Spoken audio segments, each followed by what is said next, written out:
desde EPSI, Estudios Psicoanalíticos de Córdoba. Es un placer dar inicio a esta conferencia.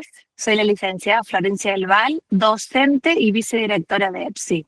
Hoy nos acompañan todos los miembros de EPSI y nuestra directora, la licenciada Susana Villafañe. Queremos darle una cálida bienvenida, un referente para nuestra casa, a la doctora Amalia Baumart, psicoanalista, doctora en psicología, docente e investigadora en psicopatología, quien nos va a compartir su mirada sobre el tema ataque de pánico y subjetividad.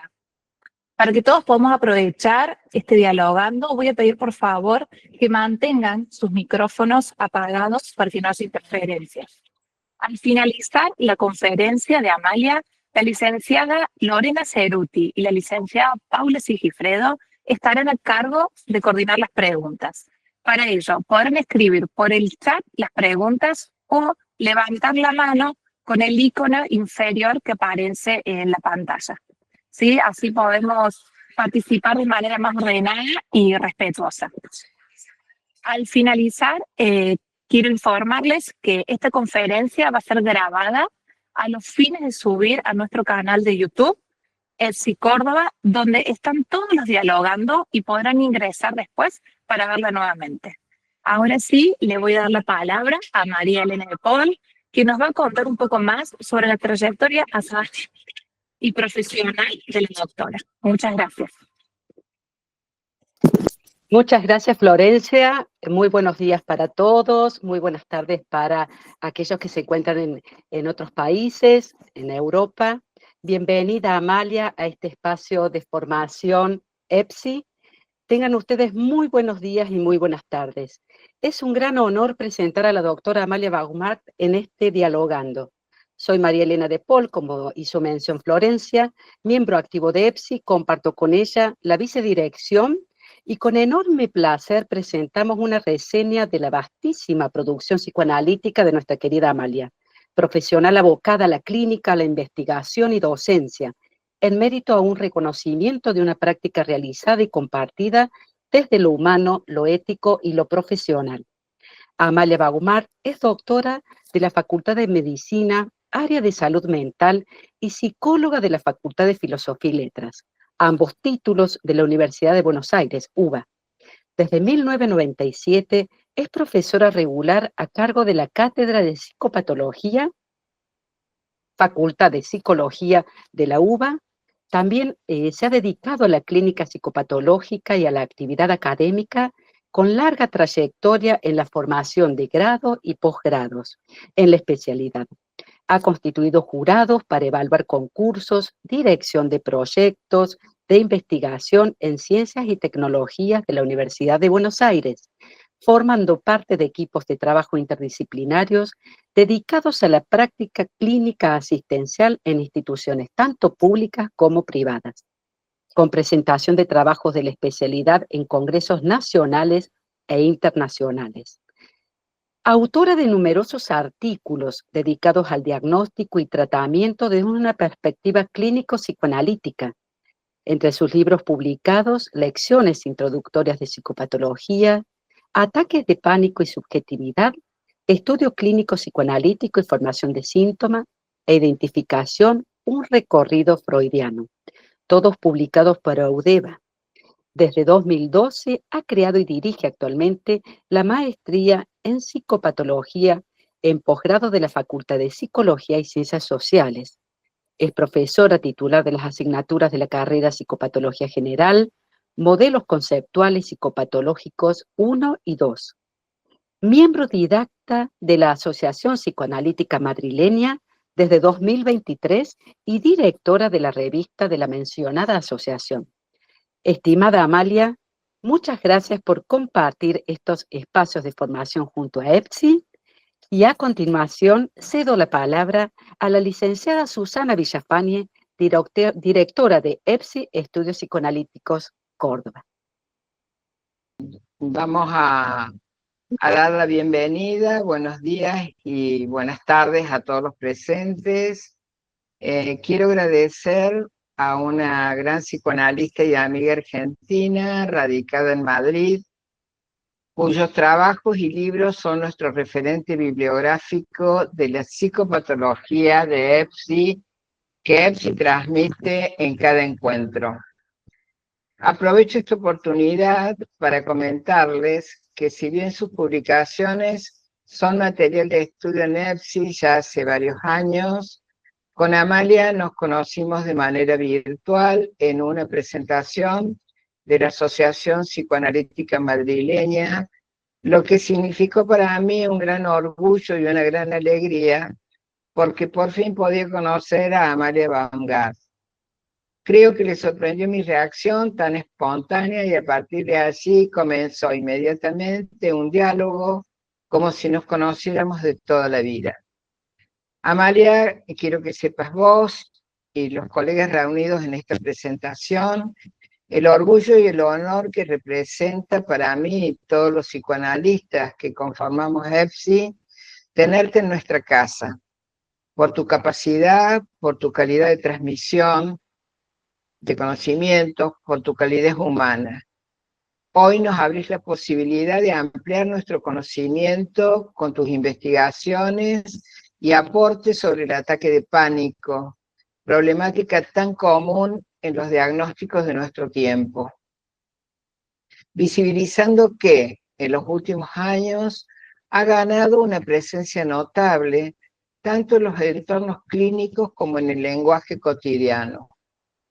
Por eso surge la pregunta, si estamos ante un diagnóstico clínico preciso y necesario o ante un diagnóstico de moda. Consideramos que comprender la naturaleza del mismo requiere una aproximación cuidadosa que distinga entre una experiencia emocional intensa y un diagnóstico clínico bien definido. Por ello, poder visualizar no solo sus expresiones, sino el contexto de presión, exigencia social y de la historia vital del paciente. Bueno, Amalia, muchas gracias por tu presencia. Hola, Amalia, bienvenida. Aprende el micrófono, Amalia. Te falta prender el micrófono y vos nos avisás. Ahora ya Ahora estoy. está perfecto. Bueno, todo lo que dije lo repito. Que entonces, Perfecto. que agradezco a EPSI y a todos sus integrantes esta invitación, que me hace muy feliz conectarme con colegas argentinos desde Madrid y con otros de otros sitios de otros países. Dedicado a estudiar este tema, y ese fue mi tema de tesis de doctorado, justo en la época en la que pululaba, por lo menos por Buenos Aires, el tema del pánico. Y entonces quise primero hacer como una apreciación de lo que pasa en la vida cotidiana y los decires de la vida cotidiana, que es un campo por todos compartidos, pero que a veces conduce a grandes confusiones. Yo defino así: lo cotidiano es un campo de eventos que son conocidos y convividos como tales por los que pertenecemos a un determinado grupo social. El saber del sentido común se vivencia como lo que es corriente, y las representaciones se hacen, entre comillas, transparentes, como si fuesen la realidad. Esto es común que la gente hable de determinadas cosas, pero que no lo considera que es su ideología o un concepto o una apreciación, sino que considera que eso es la realidad.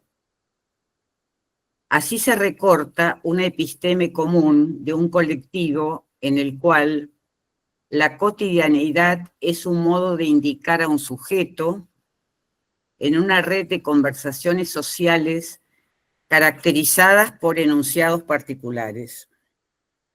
Su semiosis articula una cara, entre comillas, objetiva y social, y una cara subjetiva, ya que se trata de vivencias para un sujeto a la que se les asigna un significado que este sujeto observa, escucha y cita.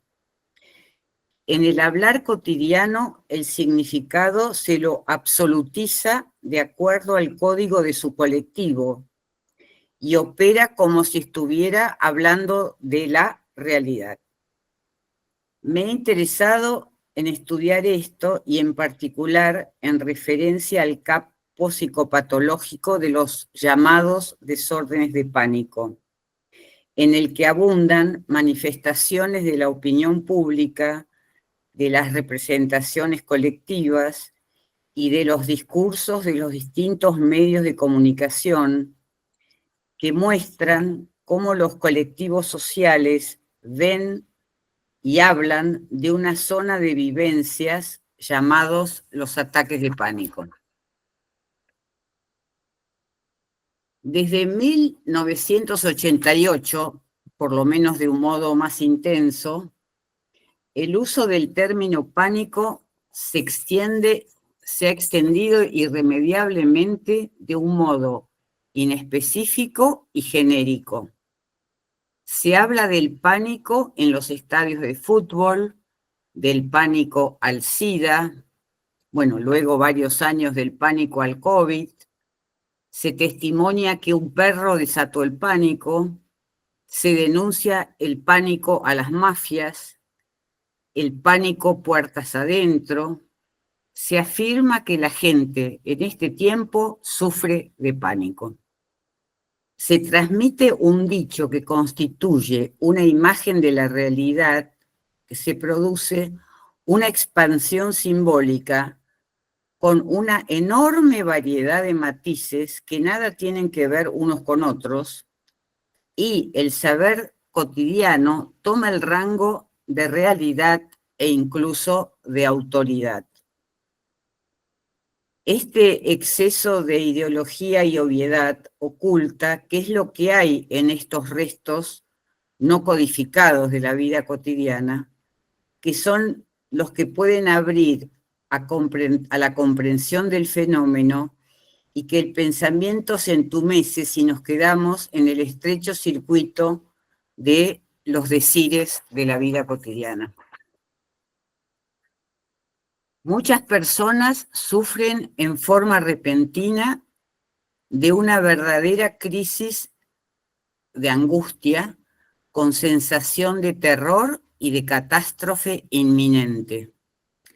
Los ataques se acompañan tanto por síntomas somáticos que afectan especialmente el ritmo cardíaco y respiratorio, como por síntomas cognitivos, tales como miedo a morir o a perder el control o a volverse loco. Esas crisis se corresponden con lo que se denomina actualmente en las clasificaciones internacionales desórdenes de pánico. Yo tomé algunas nomenclaturas, tanto la del manual, el DSM, como el del CIE, para que, bueno, y estas tuvieron distintas evoluciones a lo largo de todos los años, pero son trastornos que han presentado una enorme controversia en el terreno y en la clínica de los trastornos de angustia. O sea, ven, el DSM habla trastorno por angustia, que en inglés se llama panic disorder, que con presencia de ataques o sus equivalentes, trastornos de ansiedad generalizada, que se trata de una espera angustiosa y es un quantum de angustia libremente flotante. Luego, en el R se divide en trastornos por angustia, panic disorder, y crisis de angustia, que es lo que en inglés se llama panic attack. Pueden seguir un poquito para mostrar la del CIE. No la veo, no sé si está. La sintomatología, ahí está la sintomatología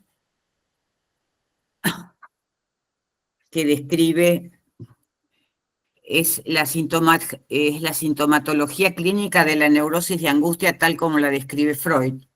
Así que en eso no voy a abundar porque estos manuales internacionales parten de la definición de neurosis de angustia de Freud y después hacen estas diferenciaciones entre desórdenes de pánico y ataques de pánico. O sea, desórdenes de angustia y crisis de angustia. Sobresalen en estas caracterizaciones los aspectos somáticos de la angustia patológica y se establecen relaciones entre angustia y pánico. Se subraya la liberación del pensamiento automático y reacciones primitivas que escapan al control cortical. El psicoanálisis freudiano, como vimos en la presentación, a partir de la delimitación nosográfica de Freud, que caracterizó a las neurosis de angustia, estas nuevas nomenclaturas, como vimos, las desdoblan en trastornos por angustia, panic disorder, y crisis de angustia, panic attack, y trastornos por ansiedad generalizada. O sea, toman la sintomatología descrita por Freud y hacen una especie de recorte de distintos cuadros desde el punto de vista fenomenológico. Ahora vamos a considerar algunos términos. Después hay otra filmina que dice clasificaciones, y donde ahí también incluyo al CIE, ahí está. El CIE es la clasificación europea y el DSM la americana. Las clasificaciones internacionales. Me voy a detener un poco al hecho del uso de los términos angustia, ansiedad y pánico. Antes quiero que presenten la otra filmina que dice sinonimias. Esto es bien interesante porque este tipo de fenómeno que parece que apareció en 1980 ya estaba descrito desde 1867. Dos colegas, MacLean y Da Costa, hablaban de corazón irritable.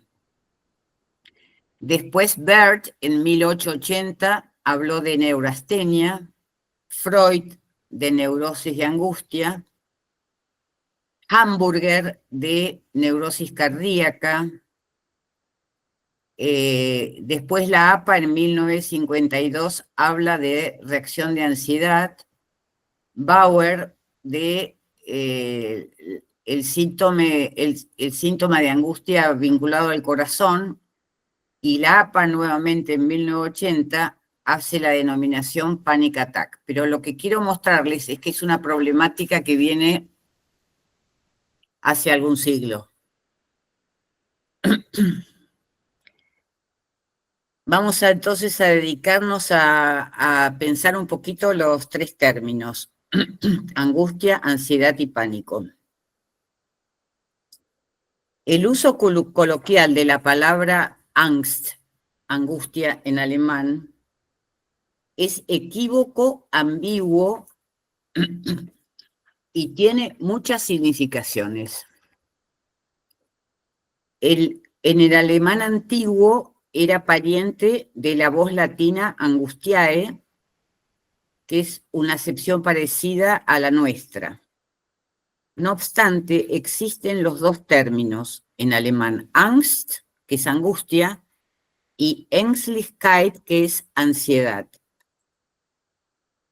Angustia en alemán se entiende que viene del latín angustiae, lo que Freud denomina Angst en su texto original. Se entiende por un estado subjetivo en el que se advierte la percepción del desarrollo de un peligro que invita rápidamente a nombrarlo. cuando uno piensa a sentir esa sensación, rápidamente dice, tengo miedo a X. Porque la indeterminación produce más sensación de zozobra. Entonces, los términos Angst, angustia, miedo, que es en alemán Furcht, y temor, que en alemán es Schreck, sobresalto, se usan muchas veces de modo indistinto. En la lengua alemana, ¿no? Y a veces como expresiones sinónimas, aunque no lo son. Angst, angustia, pone de manifiesto, esto ya es empezar a conceptualizar de acuerdo a al texto freudiano. Angst, la angustia pone de manifiesto lo indeterminado de un peligro. Mientras que cuando se habla de miedo, se habla generalmente de lo determinado de un peligro. Uno puede decir, tengo miedo a Dios, tengo miedo a la autoridad. Esto es, se determina.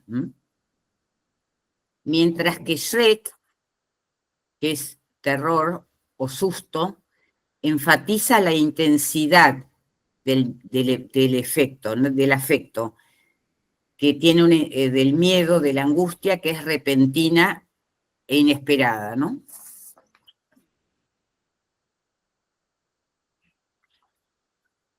Freud examina sus usos obligado a recuperar las diferencias terminológicas, pero cuando las formula, inicia ya su propia conceptualización de las mismas. Ansiedad, en alemán Ängstlichkeit, se usa para dar cuenta de un signo psíquico distintivo de una personalidad determinada. Es lo que uno llama mala onda, o sea que siempre están presagiando que algo malo va a pasar, que no va a llegar, que va a perder el avión, o que no va a encontrar el pasaporte, o que se le acabó la harina antes de hacer la torta, digamos. Esas personas que viven en permanente estado de preocupación. Eso es lo que caracteriza la idea de ansiedad.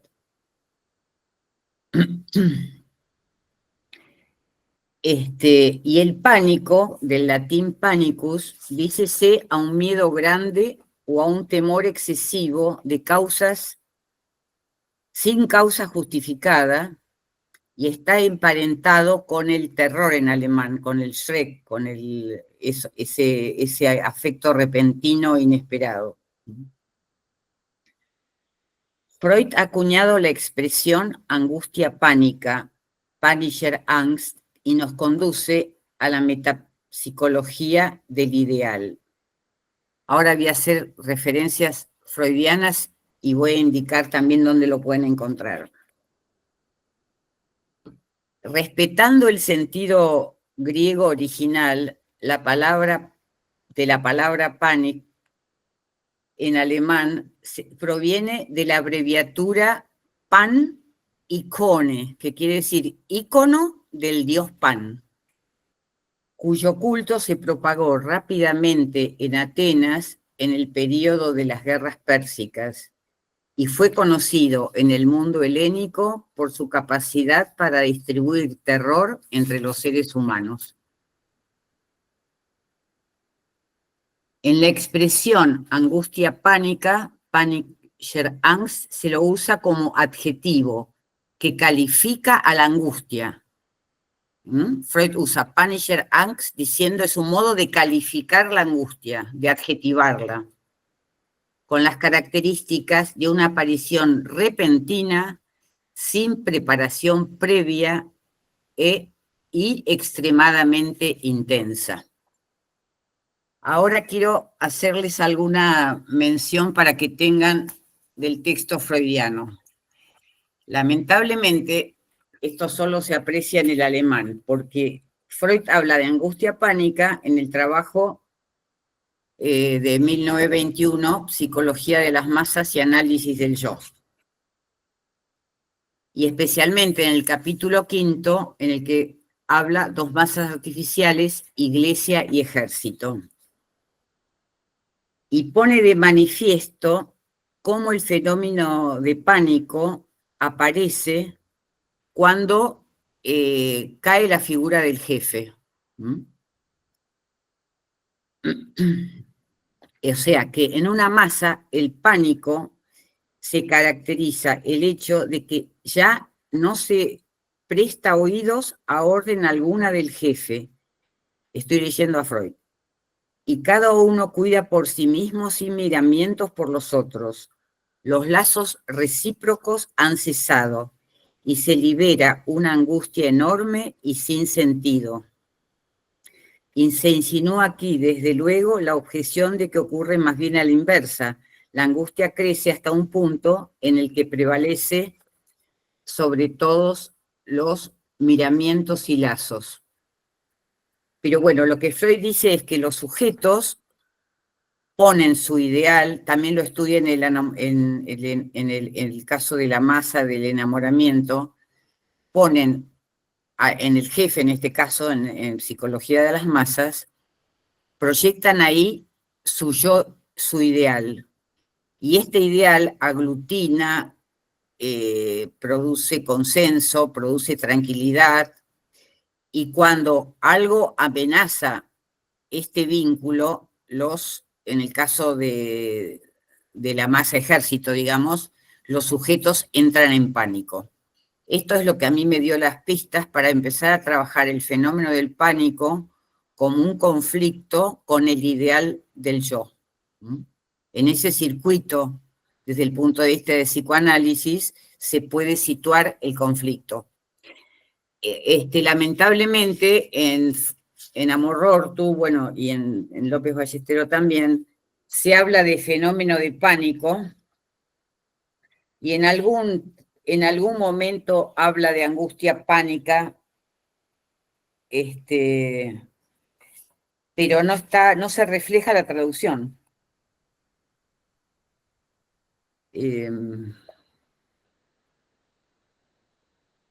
Esto es cuando dice, por ejemplo, cuando el cuerpo del ejército cae presa del pánico en un momento en que el peligro ha sobrepasado los límites. Pero Freud usa la palabra angustia pánica, no pánico a secas, ¿no? En el texto original.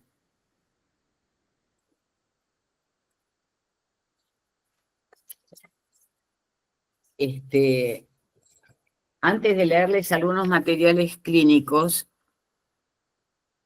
podríamos decir por qué se sitúa el pánico en este circuito de conflicto yo, ideal del yo. Porque el ideal del yo es una función en el plano simbólico que es la que regula la estructura imaginaria del yo, las identificaciones y los conflictos que rigen sus relaciones con los semejantes. Cuando esta regulación desaparece, se actualiza el yo en una etapa de descomposición de su estructura. Se produce el todo es posible, lo que Lacan llama el que voy, que se trasunta en miedo a volverse loco, a morirse, a perder el control, que es lo que caracteriza justamente para Freud la angustia pánica.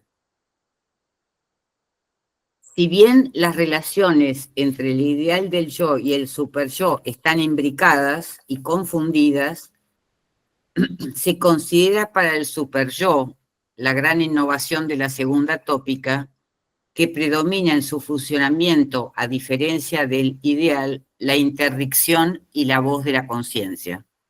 Esto es cuando tenemos conflicto yo, superyo, lo que vemos como efecto fenomenológico es la autopunición, la crítica, la voz de la conciencia. Y otro fenómeno cuando se interrumpe y se hace conflicto entre el yo y el ideal del yo. Esto es un ideal que ahora, como van a ver en los ejemplos, no termina de constituirse como un ideal simbólico. Bueno, Freud estudia entonces estos fenómenos en la esencia de la formación colectiva, de la hipnosis y del estado de enamoramiento. El jefe, el hipnotizador o el amado ocupan el lugar de ideal del yo, en el mismo punto en el que el sujeto proyecta su yo ideal. La fórmula dice, el objeto ha ocupado el lugar, ha sido colocado en el lugar del yo, del ideal del yo, perdón. Bueno, esto para mostrarles referencias freudianas y que ustedes pueden consultarlas y de dónde partí yo para hacer este estudio. Ahora les voy a relatar algunos ejemplos clínicos para hacer un poco de aterrizaje a tierra. Son viñetas, son cortitas. El primer caso es el de una señora que tenía, en ese momento que yo la estaba atendiendo, alrededor de 30 años, y empezó a manifestar crisis de pánico cuando su hijo mayor comienza a tener problemas en el colegio. Las crisis de pánico eran como todas las que describe la gente, ¿no? Con angustia, palpitaciones, sensación de morirse, de volverse loca, de no poder salir. Generalmente estas crisis aparecen con más frecuencia en las guardias de los hospitales o de los sanatorios. Y muchas veces se lo confunde con porque tiene mucha similitud con un cuadro cardíaco, de origen cardíaco. Pero bueno, la persona que lo padece también lo confunde con un cuadro cardíaco. Entonces va a una guardia con la sensación de que pierde el control, que se va a desmayar, que algo le pasa, que tiene palpitaciones. Entonces esta señora comienza con estos fenómenos a partir de que su hijo tiene mal rendimiento escolar. Cuando empezamos a analizar, lo voy a contar brevemente, su caso, se pone de manifiesto lo siguiente. Hasta ese momento ella ocupaba en la estructura familiar el lugar de la sana, o sea, ella era la sana. A diferencia de su hermana, que tenía un problema epiléptico severo, y de su padre, que era alcohólico. Ser la sana, no sana, era la sana. Ser la sana fue la única opción para ser amada por su madre. Porque su madre, tanto a su hermana epiléptica como a su marido alcohólico, los despreciaba, pero a ella la amaba porque consideraba que esta hija era la sana.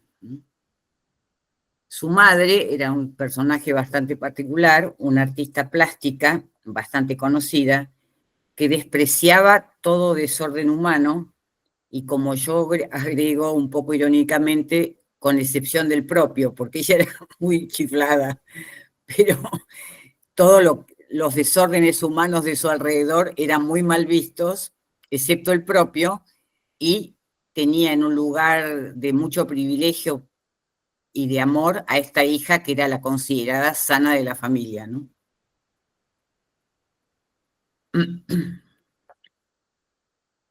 Siendo sana, entonces, esta paciente mía cumplía los locos ideales de perfección materna.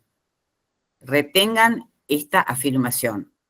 O sea, que ella toma una identidad cumpliendo ideales narcisísticos maternos. Y eso ella lo hace con el anhelo de perpetuar el amor de su madre hacia ella. Los problemas de su hijo, ya que era hijo de ella, que era la sana, que no podía tener un problema, ponen en jaque estas identificaciones groseras. Otro caso. Una joven mujer estudiante de medicina comienza a padecer ataques de pánico frente a la posibilidad de tener que presentarse a exámenes. Es la hija menor de un matrimonio de médicos muy exitosos y exigentes, pero tan exitosos y exigentes como ausentes. Ella había vivido hasta el comienzo de su enfermedad como una mujer, mi paciente, ¿no? Como una mujercita vital y adaptada a los requerimientos paternos y al clima de intelectualidad y cientificidad que se aspiraba en su casa. La carrera actual la confrontaba, sin saberlo, entre comillas, con la ausencia de recursos propios y adecuados para encarar un proyecto aparentemente muy deseado y poniendo en cuestión una modalidad conductual hiperidealizada que impidió desarrollar hasta el momento las bases para una futura productividad madura. Esto es, ella, identificada con el clima familiar y los padres y lo que se aspiraba de ella, había sido muy buena alumna. Pero bueno, ser muy buena alumna en el colegio secundario es bastante más fácil que enfrentar exámenes en la carrera de medicina. Entonces, cuando ella empieza a estudiar medicina, una de las cosas que descubre, aunque parezca paradójico, es que ella en realidad de medicina no sabía nada, que lo que hacía era mimetizarse con el lenguaje de los padres y con las discusiones que se ocurrían en la casa con mucha familiaridad, porque los dos eran médicos, o sea, se hablaba todo el tiempo de medicina. Pero eso es como si le rompió una imagen propia en la que ella creía que tenía elementos para encarar la carrera mucho más que cualquier otro de sus compañeros, por el hecho de ser hija de médicos exitosos y de que hablar en su casa todo el tiempo sobre cuestiones médicas. Pero bueno, eso obviamente no es así. Y ahora les voy a presentar otro pequeño fragmento, que es el de un hombre que se aproximaba a cumplir 50 años y que también empieza a padecer ataques de pánico a raíz de problemas con su mujer que amenazaban con separación. Desconcertado, porque él reconocía que el vínculo con la mujer estaba bastante acabado, no obstante, para él era insoportable pensar en una separación. Y lo que vamos analizando es que, bueno, al punto tal que la gravedad de sus crisis lo condujeron a una internación, ¿no?, de urgencia. El análisis de su crisis y de su problemática nos reveló el modo en que la existencia de su vínculo matrimonial hacia afuera, o sea, hacia la sociedad, satisfacía aspectos intensamente exhibicionistas y ambiciosos que habían sido muy significativos en su historia familiar. Sus padres solo deseaban para él que tuviera un buen partido, que se casara con una chica rica y linda. Se acabó la historia. Y él, único hijo, cumple estos anhelos y deseos paternos. Cuando el vínculo amenaza con el desgaste y la separación, a pesar de que él reconoce que no tenía un afecto tan importante hacia su mujer, que estaba muy desgastado, que más, al contrario, era más propio de encaminarse a una separación que de seguir juntos, pero él no lo puede tolerar, entra en ataque de pánico. ¿Por qué? Porque se interrumpía el cumplimiento de la realización del ideal de sus padres. ¿Quién era él ya si no estaba casado con esa mujer rica y bella, que ya no era ni tan rica ni tan bella, pero bueno, así lo fue en su primer momento? El conflicto lo dejaba a merced de la realización de metas narcisistas primarias que sustentaban su autoestima e identidad, o según sus propias palabras, lo ponían en la presencia de un enorme vacío que no sabía cómo llenar. Fue necesario liberarlo de esta carga para que pudiera volver a pensar. Ninguno de los pacientes a los que he aludido ha podido construir ideales rectores simbólicos que permitan un funcionamiento psíquico autónomo de las tiranías idealizantes narcisistas. Lo que quiero mostrar es que estas personas tenían una identidad imaginaria. Esa identidad imaginaria los hacía miembros de cada una de sus familias, con un lugar importante en el reconocimiento, pero eran identidades que cumplían idealizaciones narcisistas de los padres a los que estas personas se acoplaban, sin construir una identidad propia, sin decir, bueno, ¿quién soy yo? ¿Qué quiero? ¿Me quiero casar? ¿Quiero hacer medicina? Mi hijo puede tener problemas y eso no implica una catástrofe. Bueno, la vida cotidiana. Fue especialmente necesario en cada uno de estos tratamientos recuperar la compleja concepción de las determinaciones inconscientes de la vida psíquica de cada uno de ellos y la comprensión analítica del desorden que estaban padeciendo en cuestión. O sea, ¿de dónde venía semejante sufrimiento que hasta ese momento no había ningún índice de que ellos estuvieran alojados en identificaciones imaginarias? El conflicto identificatorio, entonces, afecta a la libido narcisista que catequiza los propios ideales, soportes necesarios para que en el proceso identificatorio una mirada testigo los pueda sancionar como bienes y permita un desarrollo del yo. Es decir, ¿con qué cuento para ser lo que quiero ser? Bueno, este proceso había sido salteado. Por eso que son pacientes con los que hay que trabajar muy bien cuál ha sido su proceso identificatorio, quiénes son, si lo que ellos creen que son o lo que se revela a partir de estas crisis que, bueno, implican obviamente un gran sufrimiento, ¿no?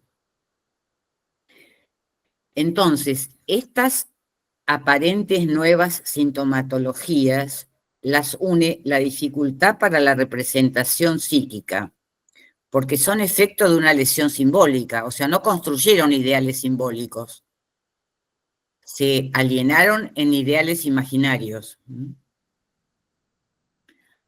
Por eso me interesa mostrar cómo esta problemática emerge en los avatares singulares de una trama simbólica a precisar con cada paciente, en cada caso. Por eso que la vulgarización de las nociones freudianas en la conciencia común es la puerta de entrada a un muro de incomprensión. Es necesario descentrarse revelando la función renovadora del psicoanálisis cuando incesantemente pone de manifiesto que todos los seres humanos participamos en nuestra constitución en el universo de los símbolos. Es en función de la constitución simbólica de nuestra historia que se producen estas variaciones por las cuales el sujeto es capaz de tener imágenes variables, quebradas, inconstituidas o regresivas de sí mismo. Esto es, cuando este proceso tiene un predominio imaginario, o sea, cuando hay ausencia de simbolización de estos procesamientos, lo más probable es que en algún momento se quiebren, se muestren inconstituidas y entonces tomen caminos regresivos. La avanzada científica contemporánea, intentando reabsorber la angustia al soma, ofrece a la neuroquímica como el único camino de alivio de la angustia. Si bien ya en nuestra época es indiscutible el valor de la química, digamos, en un tratamiento posible, de la psicofarmacología, es importante que el hombre no desfallezca en la búsqueda de su sentido. La clínica psicoanalítica ofrece siempre un camino fecundo para la comprensión de la subjetividad y la relación entre el sujeto psíquico, discurso, realidad, diferentes siempre de una cultura a otra. Pone entre paréntesis los prejuicios perceptivos de la vida cotidiana al mismo tiempo que subraya en el evento cotidiano la determinación inconsciente. El pánico se desencadena entonces cuando, por caducidad del ideal, se produce un relajamiento de la estructura libidinal, una ruptura de aquellos lazos que regulaban hasta el momento las relaciones del sujeto con su propia persona y con los demás, lazos que contenían también el sadismo y el odio.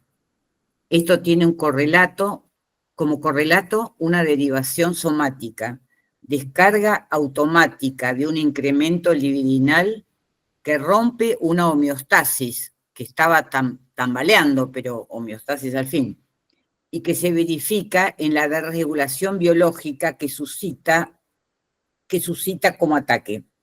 Aparece concomitantemente pensamiento automático y reacciones primitivas. Gilles Lipovetsky, en sus ensayos sobre el individualismo contemporáneo, plantea que el ideal moderno de subordinación de lo individual a las reglas racionales colectivas ha sido pulverizado. Este proceso de personalización extrema como estrategia global ha producido una mutación profunda en el hacer y en el querer de nuestras sociedades, lo que ha llevado, entre otras cosas, a hablar de la sociedad posmoderna. En ella reina la indiferencia, la autonomía privada no se discute y ya nadie cree en el porvenir. No hay ídolos ni tabú, lo que introduce una discontinuidad con la trama histórica. En este mundo donde Narciso ya no tiene redes solidarias, la subjetividad sufre de ataque de pánico. Por eso que mostraba que no es un fenómeno que apareció en nuestro tiempo, es un fenómeno que se veía, ya fue descrito casi un siglo y medio antes.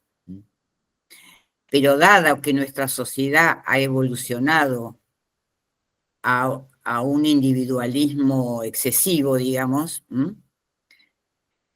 este modo es que hace que haya con más frecuencia, porque es producto nuestra subjetividad del tiempo en el que uno vive. Entonces, en un mundo donde ha decrecido la importancia de lo simbólico, la elaboración de la propia identidad con sostenes ideales firmes, la tendencia es a construir ideales imaginarios que hacen agua. Esto es, lo que nos muestra es que al hacer agua empiezan a aparecer comportamientos regresivos del yo, con todas las manifestaciones somáticas y cognitivas que aparecen en el ataque de pánico. Entonces se trasunta en el miedo a volverse loco, a morir o a perder el control, que cualquier cosa puede pasar, porque no hay sostén simbólico de la identidad.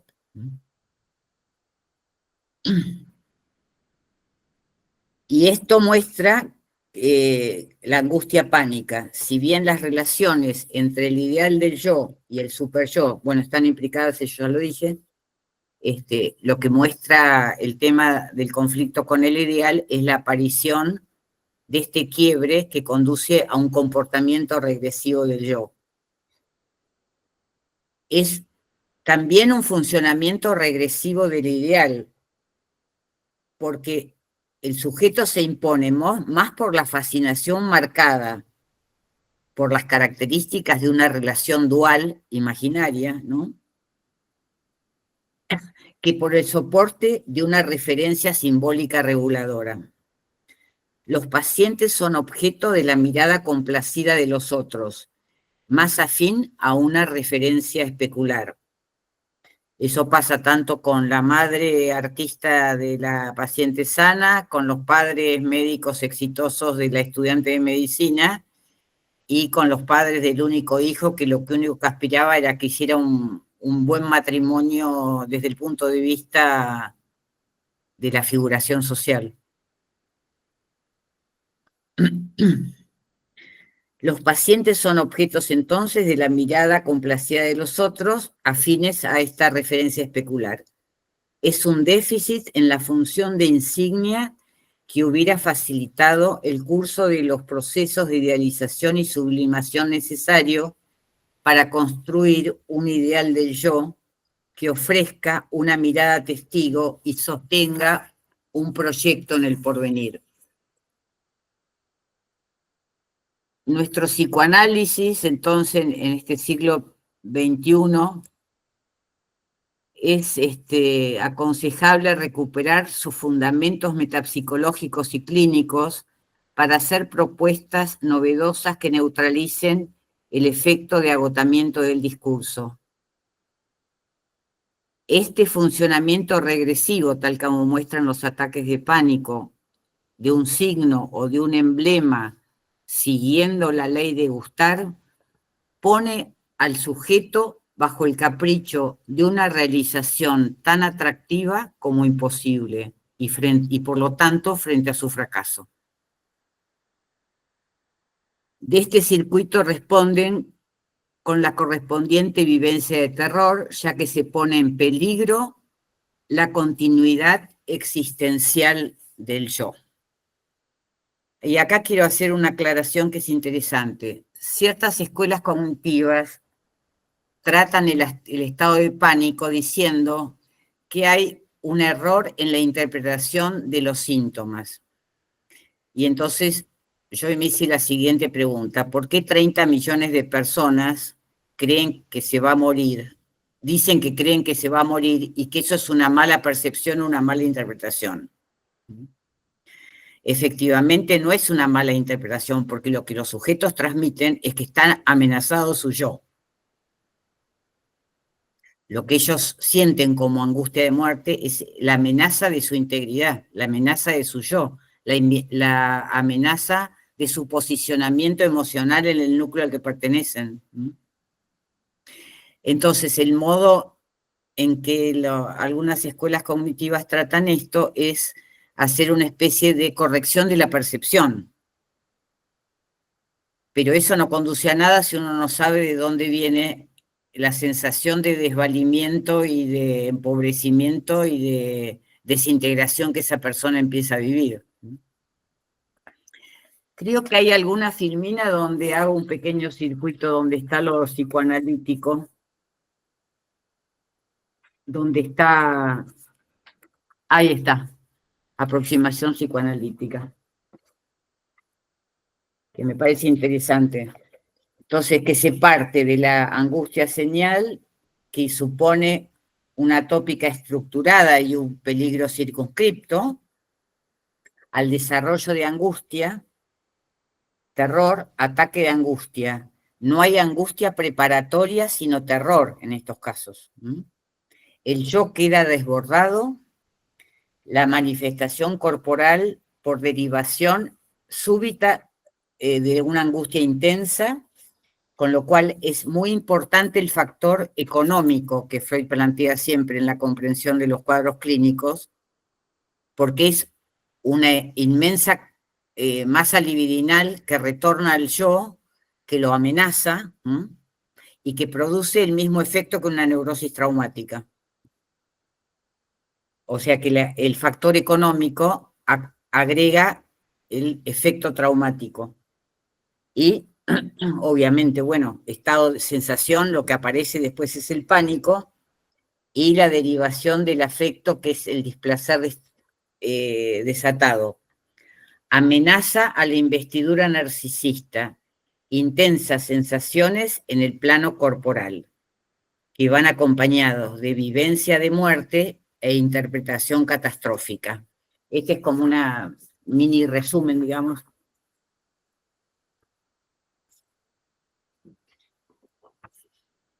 de lo que más o menos fui describiendo.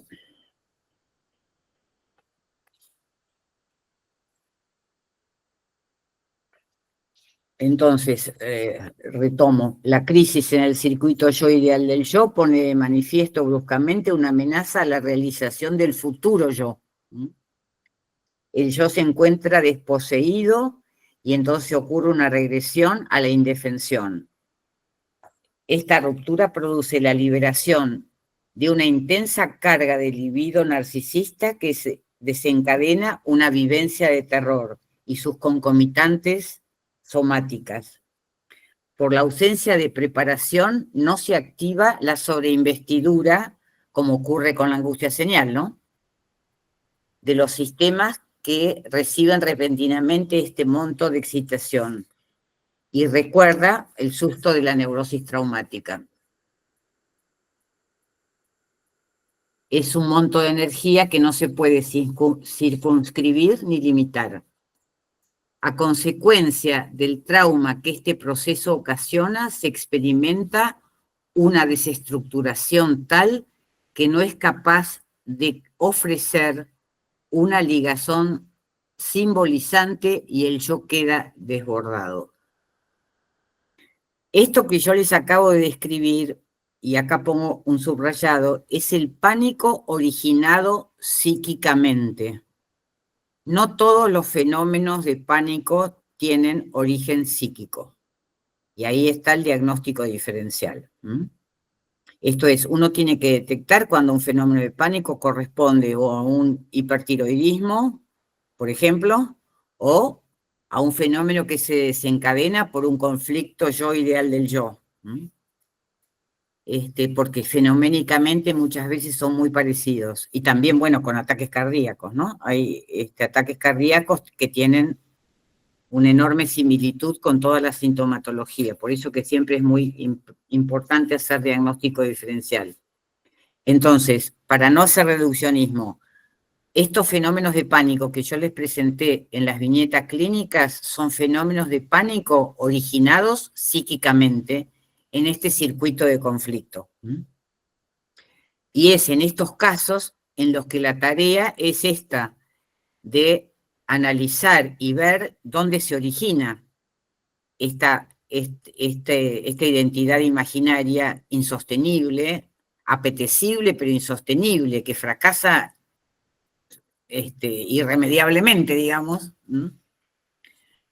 y reconstruir en cada caso la trama simbólica familiar con la que se construyó.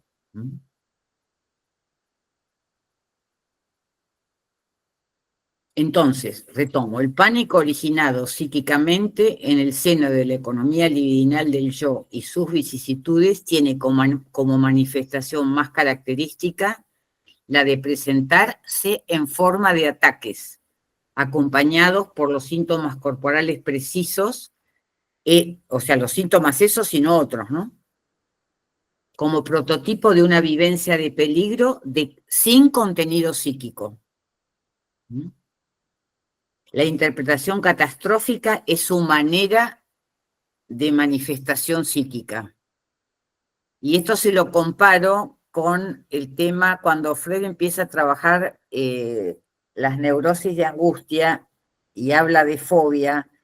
Las primeras fobias que Freud describe no son las fobias construidas psíquicamente como la que todos conocen, por ejemplo, en el caso Juanito, ¿no? Por su posicionamiento subjetivo, por su tránsito por el Edipo, por su salida o no del Edipo, sino que Freud dice que la neurosis de angustia, que para Freud es una neurosis actual, esto es producida, ¿no?, por la transformación de la energía sexual somática sin acceder a la tramitación libidinal en angustia, como esa persona no puede aguantar esa incertidumbre, le pone un nombre.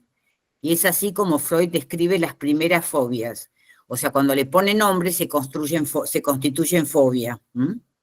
Pero el mecanismo, en el caso de las neurosis de angustia, no es psíquico. El mecanismo es una transformación sexual somática que se transforma directamente en angustia. Voy a ser grosera. Excitación sexual en la pubertad, angustia. Tengo miedo a salir porque mis amigos no me aceptan. O sea, la no tramitación de la energía sexual somática que aparece inesperadamente y de un modo desenfrenado, y si no hay recursos psíquicos para tramitarla, aparece como una crisis de angustia. Esto Freud, primera época. Pero la persona, como no puede decir estoy angustiado y me quedo así sin saber qué me pasa, le tiene que poner un nombre. Y es ahí cuando Freud empieza a denominar las primeras fobias. Pero vuelvo a decir que es el modo de nombrar la manifestación de las neurosis de angustia. Cualquier cosita después me preguntan. Y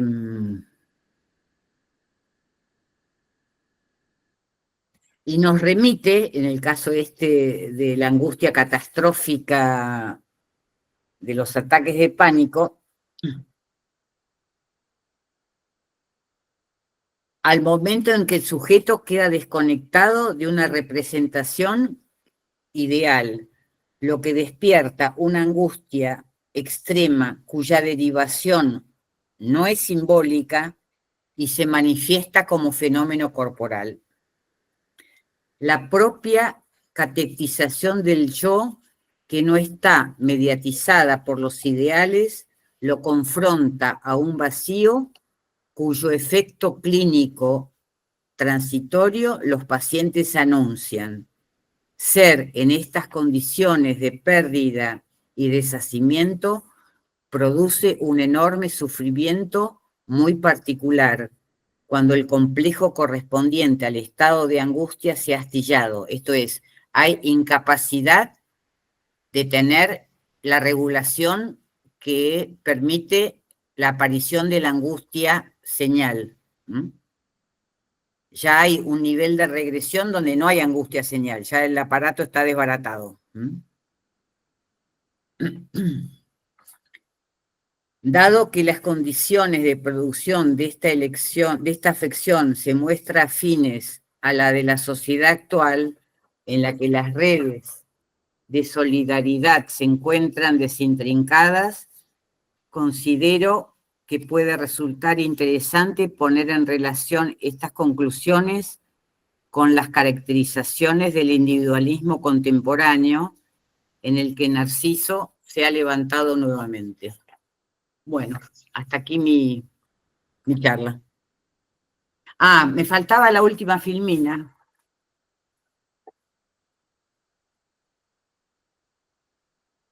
No, es una donde están las neurosis actuales, ahí.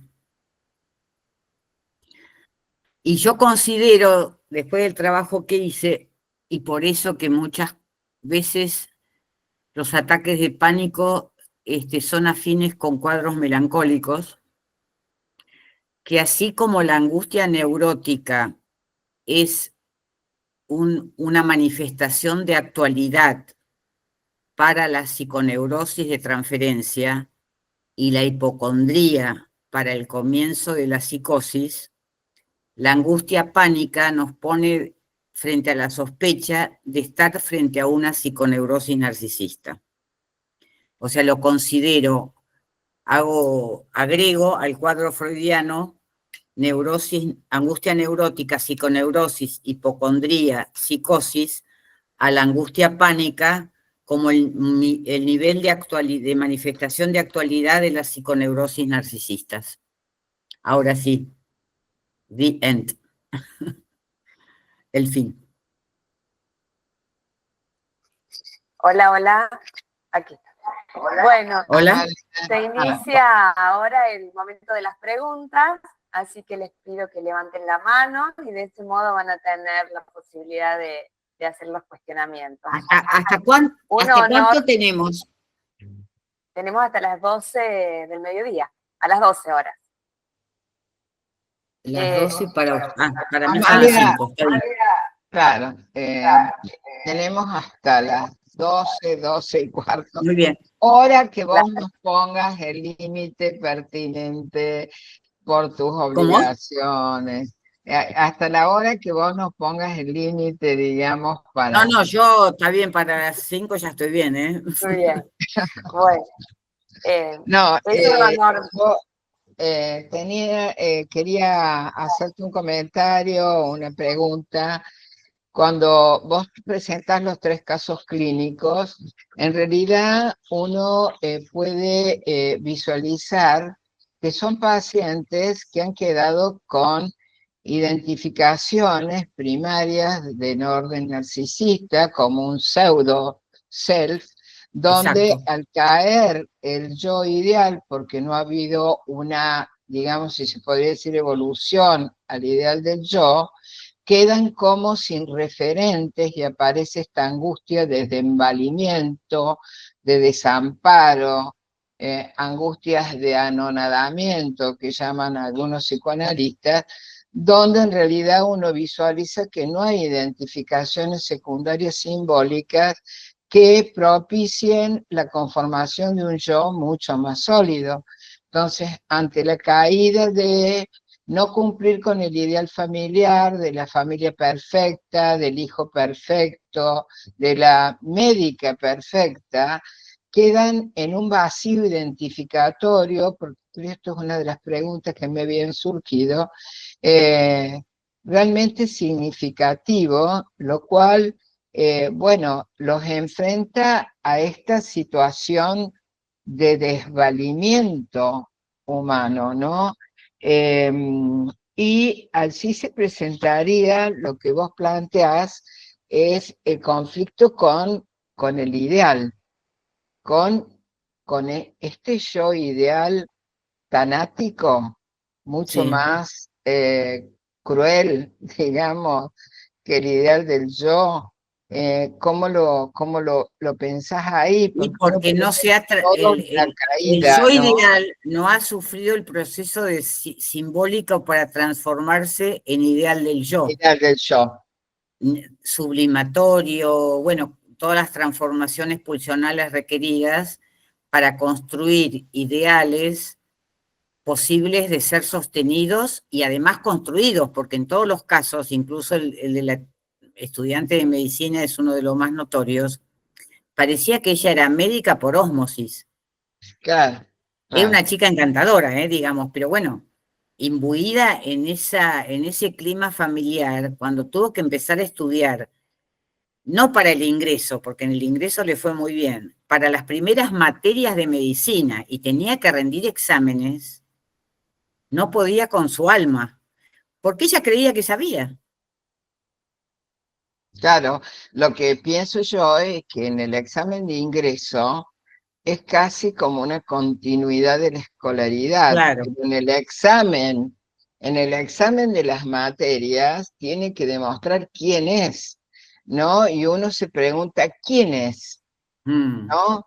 ¿Cómo está este yo constituido de tal manera que pueda enfrentar y sostenerse desde una identidad propia y mm. defender este posicionamiento de su saber, no del saber de los padres, ¿no? Claro, o Lo sea, cual, ahí hay, por eso digo que son vínculos especulares, porque ella confundía su saber con el de sus padres.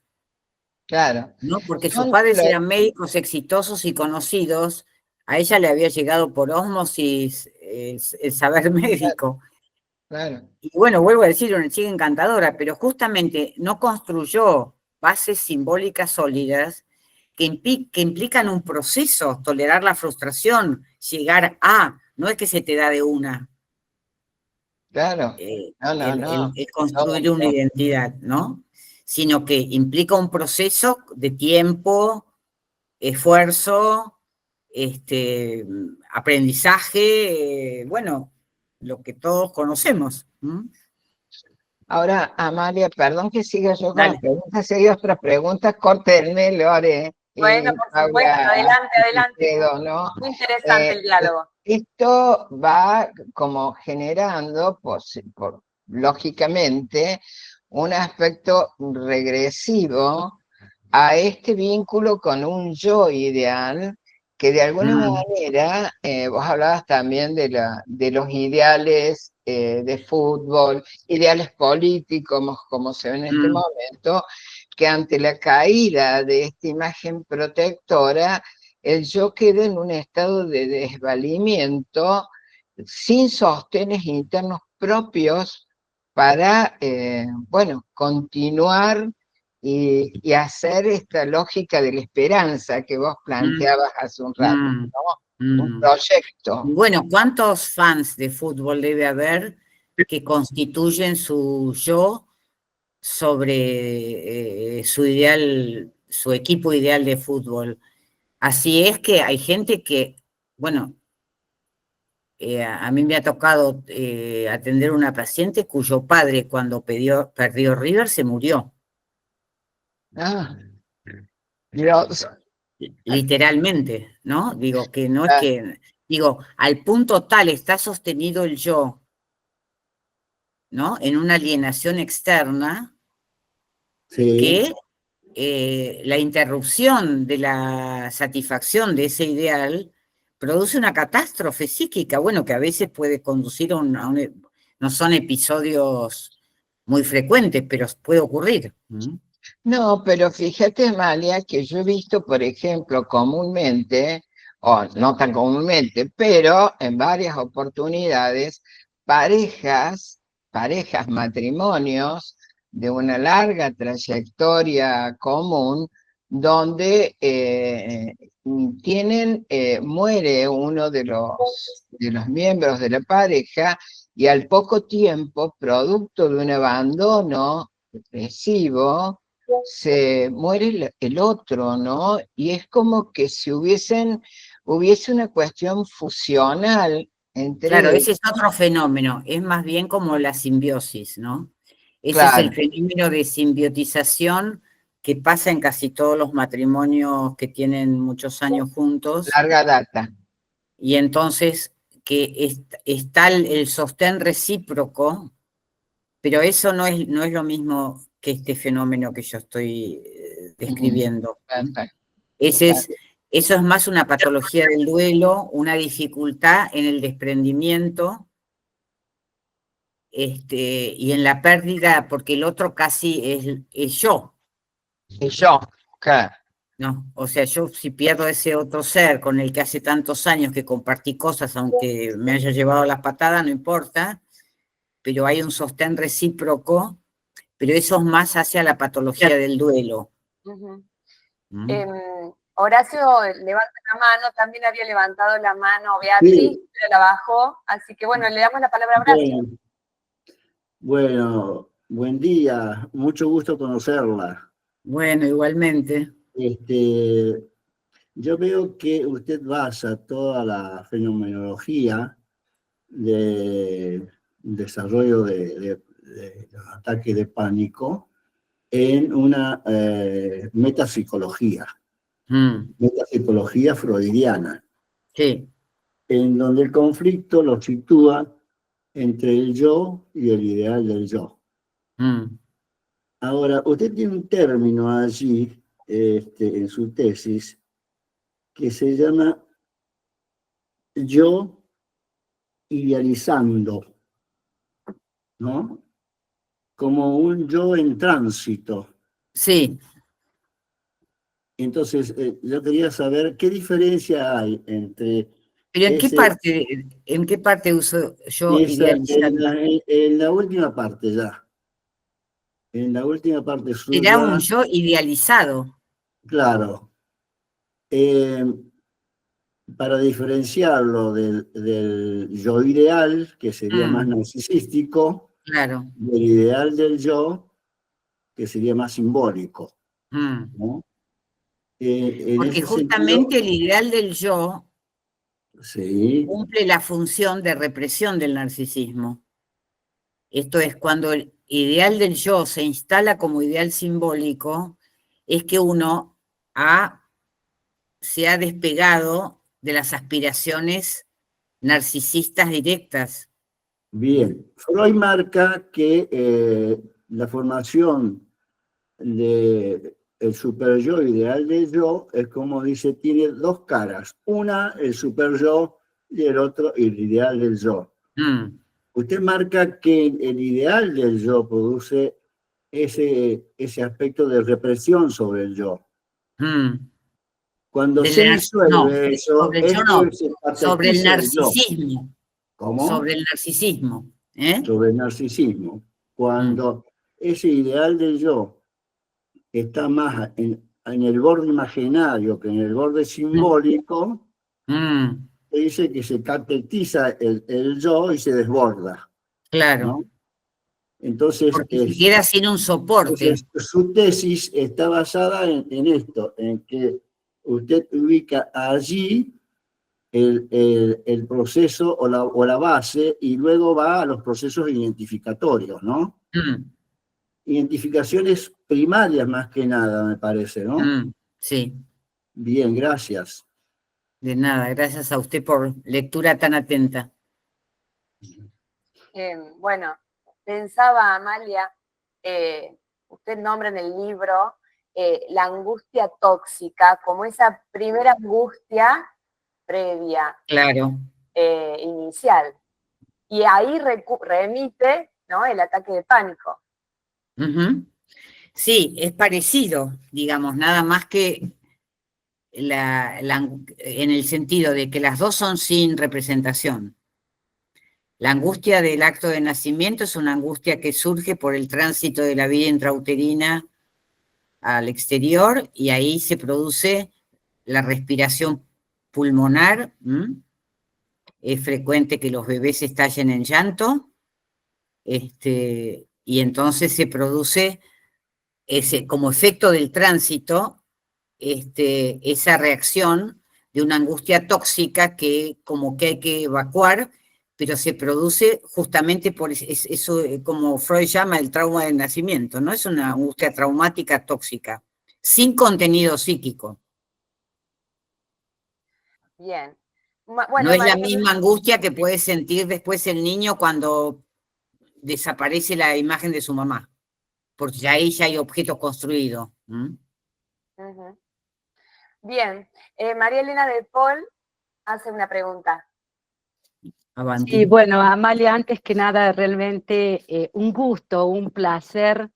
La lectura de lecciones introductorias de psicoanálisis, realmente de todo lo que es la psicopatología, es increíblemente ilustrativa, clara, y te lo agradecemos porque lo utilizamos mucho en el marco de los seminarios centrales de EPSI.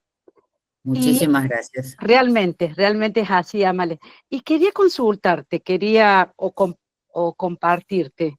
¿Podemos pensar el ataque de pánico en el marco o en el orden de lo escindido, en el orden de lo llamada tercera tópica, atento a pensarlo en el marco de un trastorno y no en el marco de un conflicto?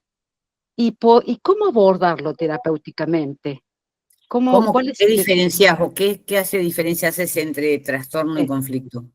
Por ejemplo, que no está tramitado a nivel simbólico, como en el síntoma, que ahí en el síntoma ya hablamos de una producción. Claro, en el síntoma hubo formación de síntoma. Exacto, O sea, esos exacto. elementos en conflicto encontraron una sustitución metafórica. Exacto.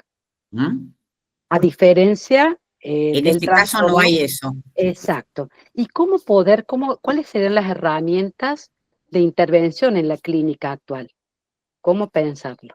Y yo trabajo más o menos como les conté, revisando y reconstruyendo cuál es la amenaza, qué es lo que sienten, y reconstruyendo la historia identificatoria. O sea, ninguno de estos 3 pacientes, y después he tenido otros con problemáticas parecidas,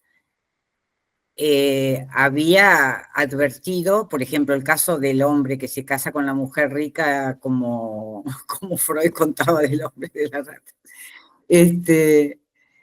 y Bella, nunca había advertido que él estaba respondiendo a un ideal paterno, que ese matrimonio después no iba ni para atrás ni para adelante, que él no tenía herramientas como para procesar ese conflicto y ver qué hacía, porque había un mandato inconsciente, tipo el programa de la computadora, estaba formateado.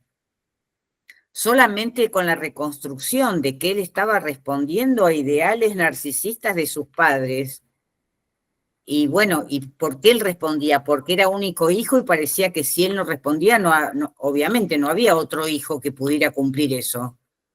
Y entre decepcionar a sus padres, bueno, eso también es una dificultad en la discriminación, ¿no? En el crecimiento, en la autonomía, en animarse a crecer.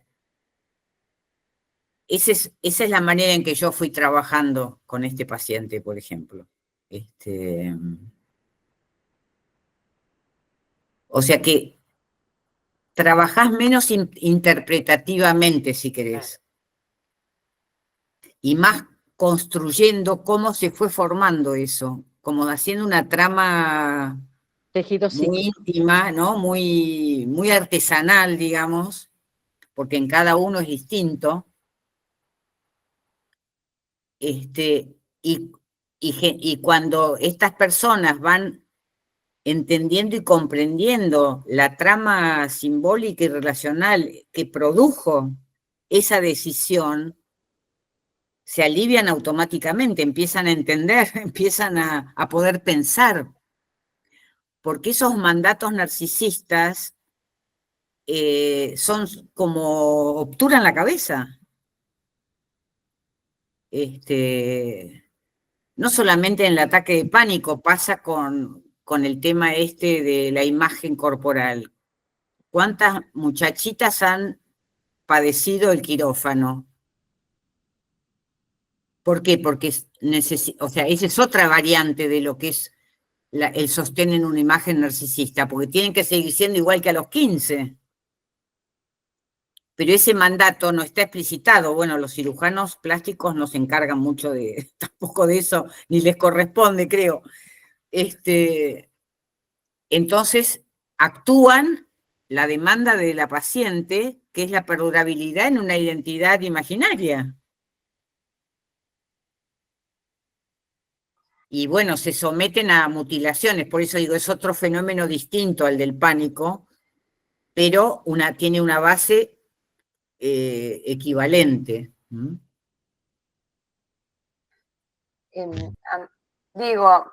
Perfecto. Se observa en estos pacientes y en las viñetas también, esto de que se vienen comportando de una manera adecuada, ¿verdad? Hasta que aparece, cuando irrumpe, ¿no? La confrontación entre lo que pueden realizar de aquellos mandatos, de aquellos enunciados identificatorios a los no que son conscientes, no son conscientes de los mandatos. No lo son, o sea, adviene el choque, incluso, o sea, el ataque de pánico, cuando irrumpe y corte, y digamos, cuando por algún motivo se puede no logran realizar aquello, se tiene que separar, rompe con aquello que parecía una identidad y no lo era. Exactamente. Y es ahí donde se pone en el ataque de pánico se pone de manifiesto que esa identidad, que por ahí puede durar años y no pasa nada. Claro, y se tiene que empezar a trabajar, usted dice, en la terapia, la posibilidad de ir construyendo ese proyecto identificatorio propio, claro, en contraposición a aquel enunciado, aquel mandato, aquella trama en la que el familiar que produce y propone y exige constantemente ser aquel que los otros quieren, digamos, y no lo que quisiera, lo que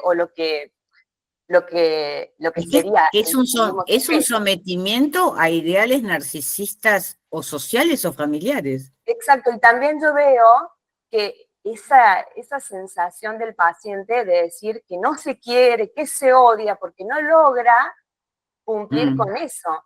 Y adviene una ira muy fuerte hacia el yo. Obviamente que tiene que ver al narcisismo. O sea, el narcisismo se debilita porque el yo se empieza a sentir, se agravia, se ataca. No, por eso que yo lo pongo del lado de las problemáticas narcisistas. Claramente, sí. Y la forma de trabajo que usted dice desde lo cognitivo, que también lo noto y lo estaba pensando, y cuando esto que tiene que ver con fortalecer esos mandatos y esas ideas, porque termina siendo como volver a fijar un enunciado y no desarmar para reconstruir esta trama, para reconstruir la significación a partir de una historia que no tenga que ver con la exigencia del otro, sino con la propia.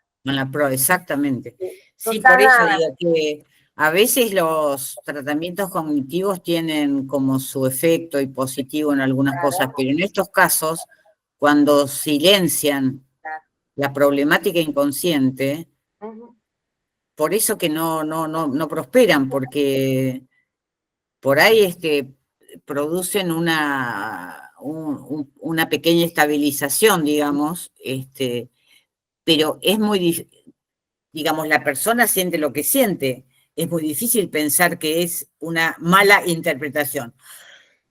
claramente. Susana, Ay, disculpen, ¿va a hacer una pregunta? me voy a comer una pastillita que me pica la garganta. Sí. Bueno, mientras tanto, Susana.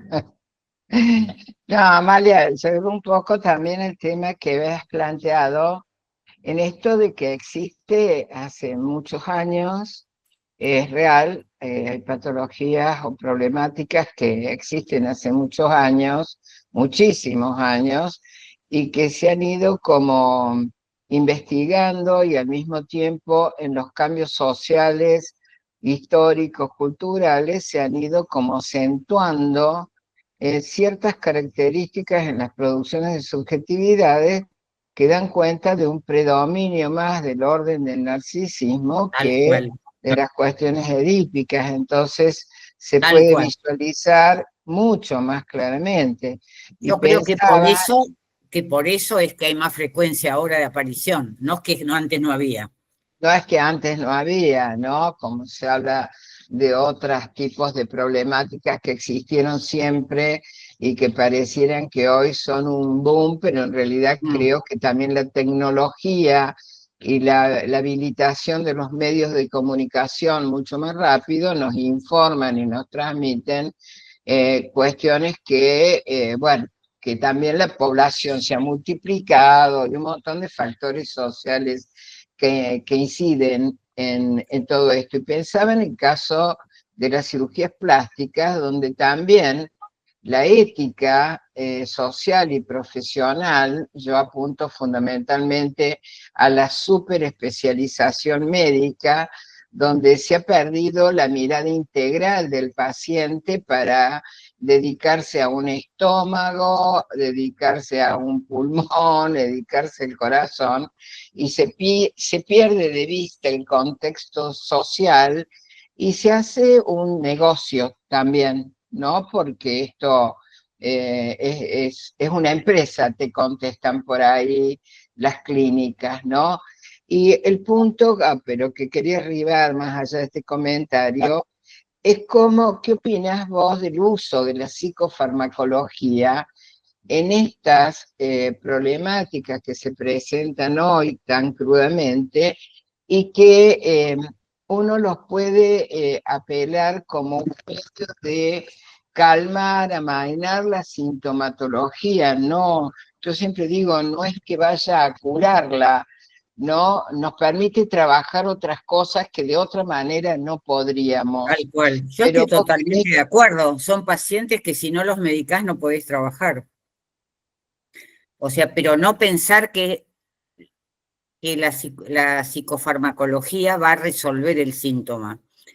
Son estados de angustia tan intensos e insoportables que si no hay o sea, para crear condiciones de tratamiento, esa persona tiene que estar medicada. A medida que va resolviendo su temática, la medicación se va reduciendo. Bueno, uno tiene que trabajar, si no es psiquiatra, con un psiquiatra en conjunto, ¿no? Pero yo estoy totalmente de acuerdo con el uso adecuado de la psicofarmacología, pero no prometiendo al paciente que con eso se le va a ir todo.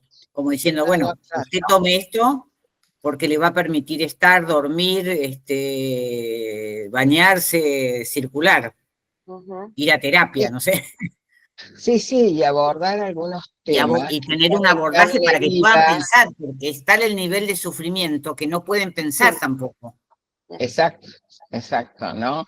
Que no el uso indiscriminado, sino adecuado para que permitir ese planteo, bueno, esto nos va a permitir abordar algunos temas si algo está como en carne viva, sería como volver a lastimar o refregar sobre esa herida, ¿no? Cuando la medicación actúa amainando de alguna manera los niveles de angustia o de ansiedad, nos permite, sí, como dice Freud, hincar un poquito más profundo como para poder trabajar con estos pacientes. Sí, Sí, tal cual. comparto. Pero Susana, lo que ocurre es que, por ejemplo, son personas que están tan inundadas, digamos, por su sufrimiento, que si no son medicadas, no podés trabajar, no tienen espacio para pensar. Lo único que tienen, están como tomadas por la percepción permanente de sus síntomas, de que se van a morir o que le va a agarrar un ataque cardíaco, que se van a desmayar, que se van a enloquecer.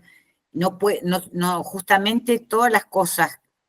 Por eso también eso muestra que no hay que hay ausencia como de cierto límite simbólico, por eso yo las identifico con la psiconeurosis narcisistas, porque no tienen capacidad intrapsíquica en su funcionamiento de acotar eso. Entonces la medicación es una ayuda externa, pero muy valiosa mientras uno va pudiendo trabajar. María, perdón Bien, que yo sea la que pregunta, bueno, pero yo por ahí pregunto mucho. Esta relación que vos estableces y que me parece realmente sumamente innovadora y una apertura así a poder pensarlo de otra manera como neurosis actual de la melancolía, ¿no? ¿Podrías ampliar el concepto? No sé si puedo ampliar mucho. Lo que es muy frecuente es que estas personas, cuando uno revisa su historia, han tenido posiciones melancólicas. Claro. De autodesvalorización, de fracaso. Y están ligadas al yo ideal. Claro.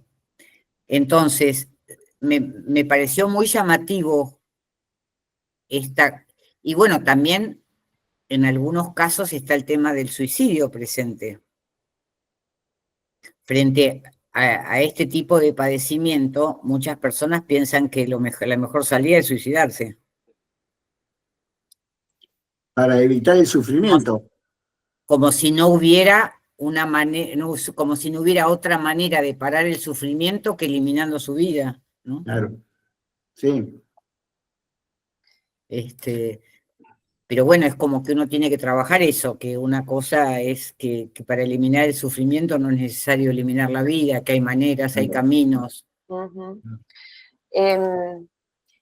Sí, sí, Paula, adelante. Un comentario en el chat de Claudia Castro que dice que ante ese vacío del sujeto que mencionan, se rellena con esos recortes o términos vulgares y generalizados de llamar ataque de pánico y que no saben de dónde vienen.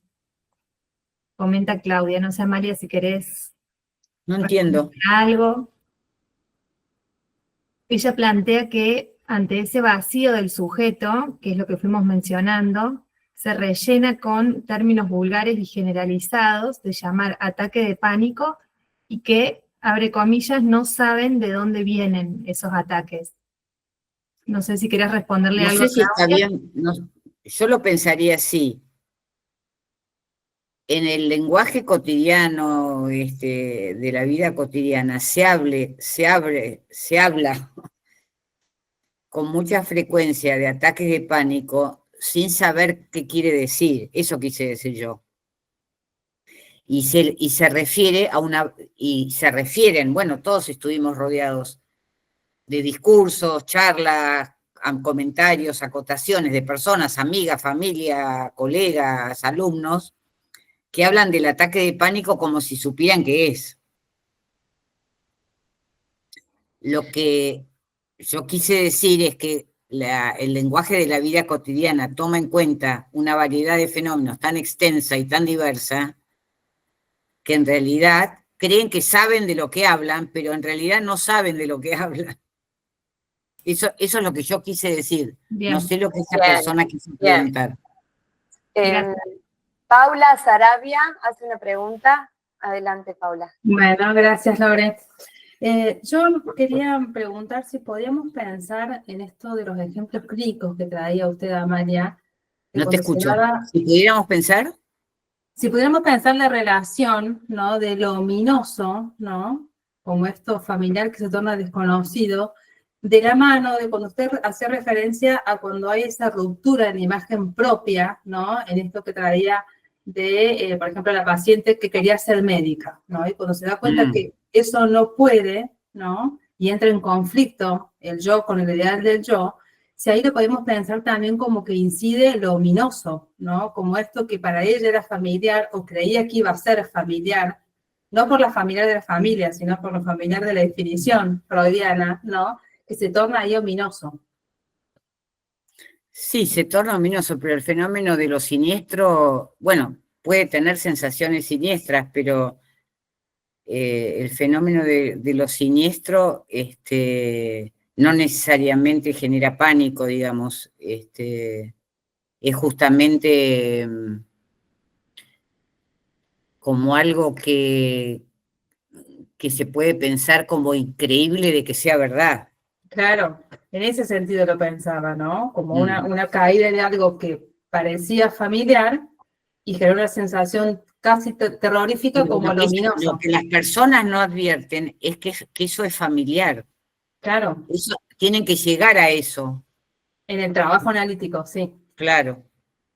No es que advierten que es algo familiar que se volvió siniestro, sino que tienen que aprender a reconocer que eso estuvo entramado en su historia de subjetivación con determinados mandatos familiares. Ujú.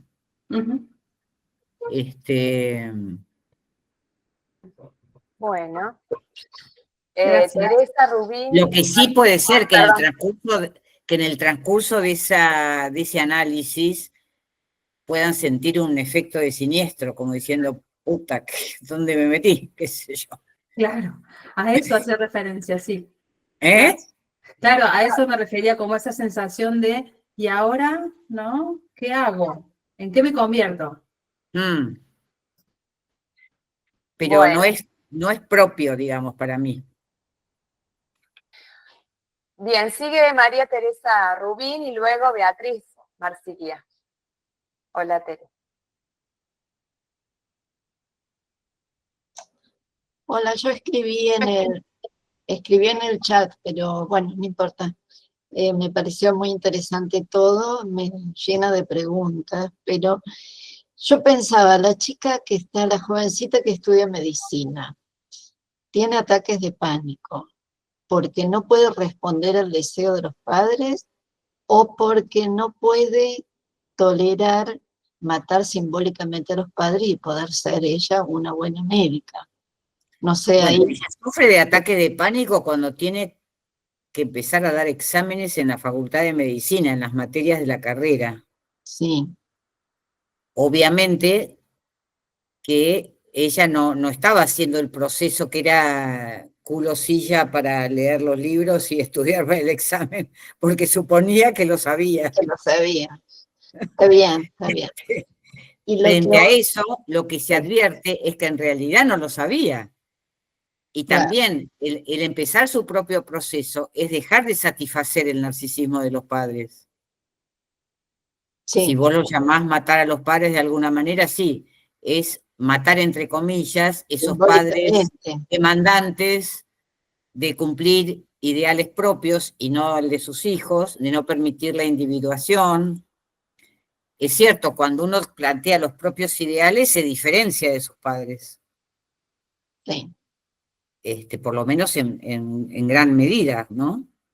Y plantea otras bases, otros Pensaba pareceres. que tendría que poder tener otra estructura. Bueno, eso es lo que pudo construir en el análisis. Si ella quería realmente ser médica o era ser médica porque tenía que completar el equipo médico famoso familiar. Y una vez que detectó, bueno, finalmente se recibió de médica, muy bien. Y es una médica clínica excelente muchos años después. Bueno, pudo salir. Pero en ese momento era más seguir entrampada en una imagen idealizada de que ella completaba el equipo médico familiar fantástico, exitoso, eran muy buenos médicos los padres también, ¿no? Que el hecho de que para que ella conseguir llegar a ese objetivo no era por apellido, ni No, por conversar en el almuerzo sobre pacientes. Tenía que hacer los años y la residencia para llegar a eso. Es que no estaba para contribuir a lo que están contando, ¿no? Digo, es como que es parte de la identificación imaginaria creer que sabían, Claro. pero no habían estudiado. Esa es la parte, ¿no? ¿Verdad? No sé, pero ella cree saber. Para poder sentarse a estudiar tiene que decir, yo no sé. Exacto. Eso sí, yo no. O sea, esa es la identificación, ¿no? Ese es el primer acto de poner bien, es decir, yo en realidad no soy mis padres recibidos exitosos, yo soy un estudiante que no sé nada de esto que me están planteando. Exacto, bien. Esa es la primera posición simbólica de renuncia al narcisismo, decir, bueno, yo no sé. Claro. Eso sí. Beatriz Marcili, la pregunta ahora. Adelante, Beatriz.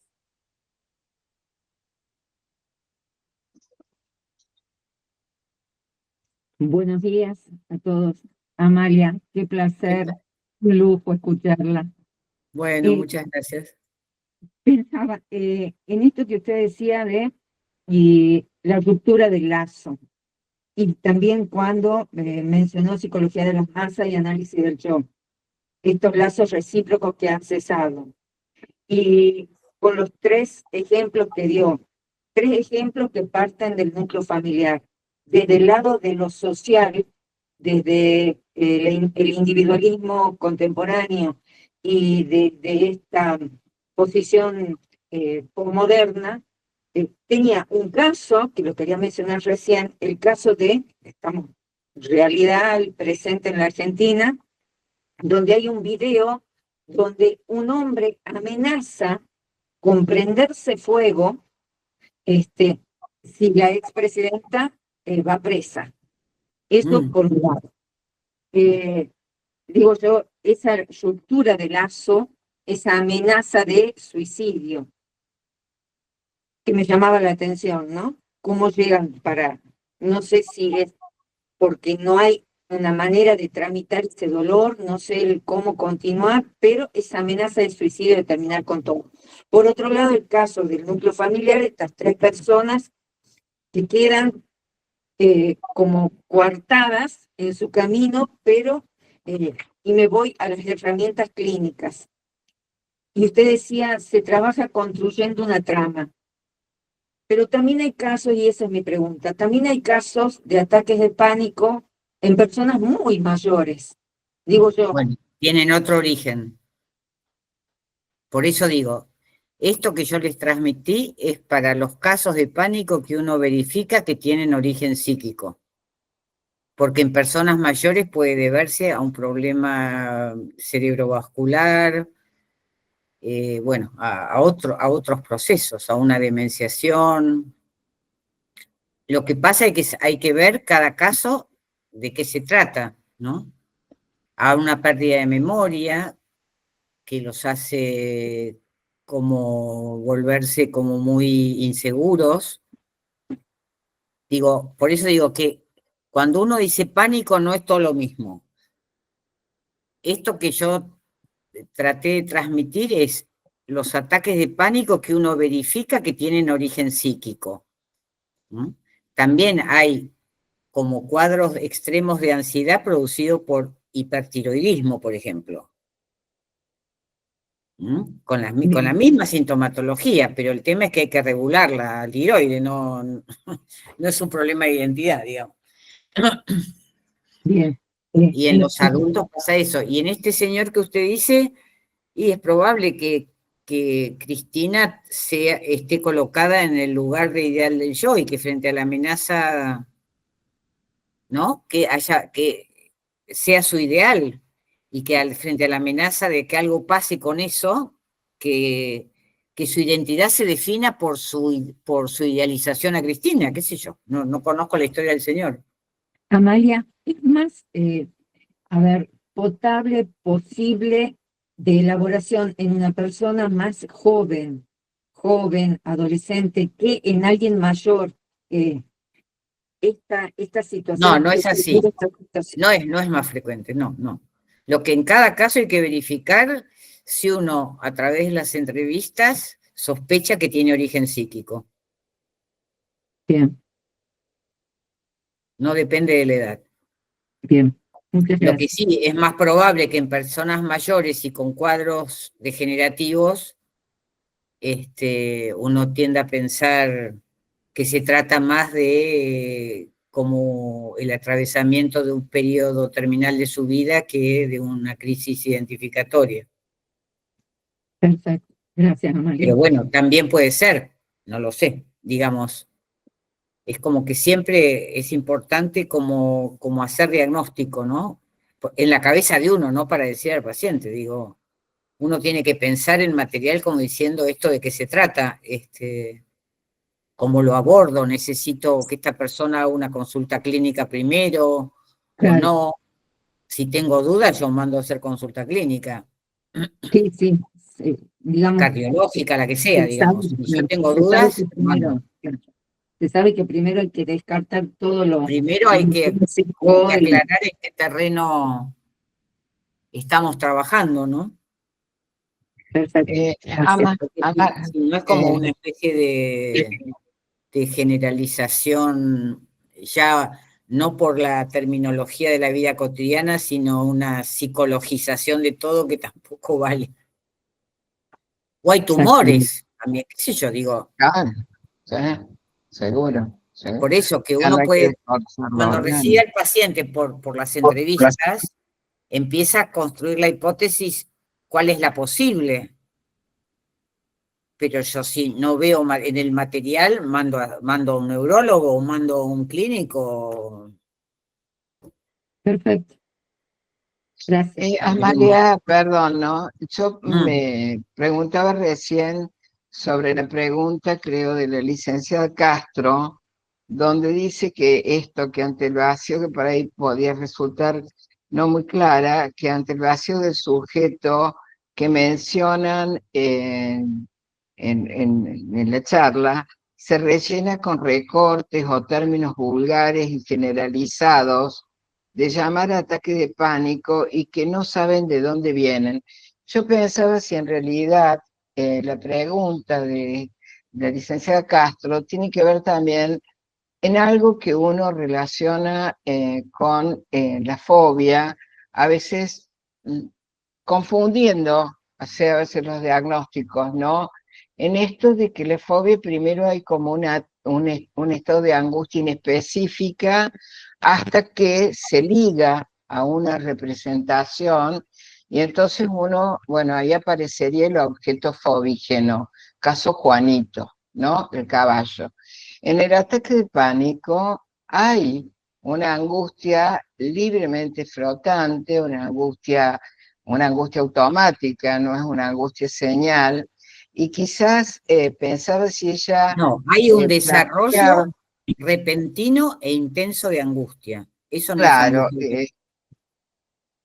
pensaba, no es angustia señal, pensaba si ella pensaba en el ataque de pánico, bueno, no sé si ella está ahí en el MIT, como esto de teorizar, de querer un intento de ligadura de estos montos de angustia desbordante, como una manera de poder ligarlo a algo, ¿no? Si ella, la pregunta de ella apuntaba a eso, cuando en el ataque de pánico, bueno, no, aparece toda esta otra cuestión más desbordante, ¿no? Pensaba, no sé si... Eso sí es una posibilidad, que alguien intente explicarse lo que le pasa siguiendo, no sé, bueno, a mi vecina le pasó lo mismo y entonces, no sé, fue a la astróloga, no sé, X. Eso sí, pero eso es muy transitorio, es como algo muy del momento, que que se le puede dar como un relleno de darle un contenido psíquico a algo que esa persona no tiene ni idea por qué le pasa.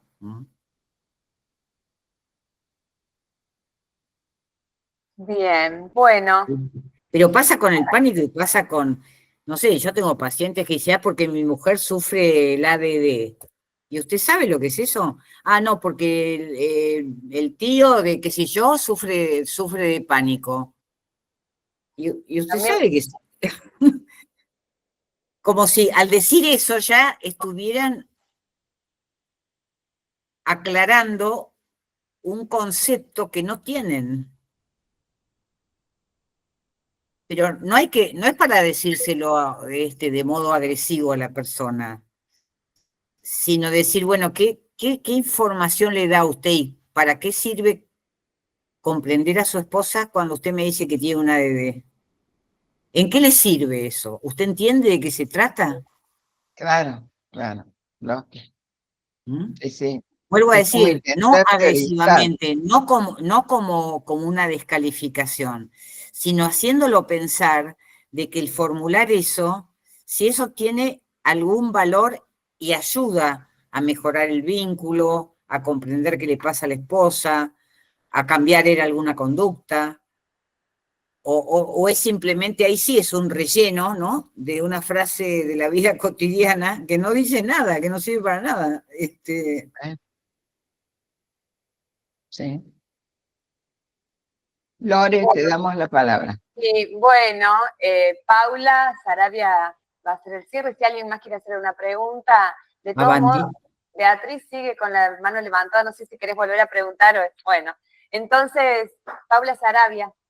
Bueno, gracias, Lore. Bueno, Amalia, a mí me toca la parte de intentar hacer como un breve recorrido de lo que hemos ido escuchando tan plácidamente, ¿no? Porque creo que ha habido una precisión muy encantadora de escuchar, ¿no? Porque considero que la precisión nosográfica que nos pudo hacer, sumada a la perspectiva metapsicológica, no es muy común de escuchar en un autor psicoanalítico la convergencia de estos dos formatos, digamos, ¿sí? Entonces me parece que eso ha estado muy logrado y ha sido muy rico. Luego nos fuiste favoreciendo con una precisión teórica, ¿no? Lejos de la vulgarización del término, esto que hablábamos, ¿no? Como estos discursos tan epocales donde la gente se pega, tengo pánico, tengo anorexia, tengo DD, TDAH y todas las siglas que todos saben de memoria, además. Luego nos pudo discriminar lo que es el terror, la ansiedad y el pánico, propiamente dicho.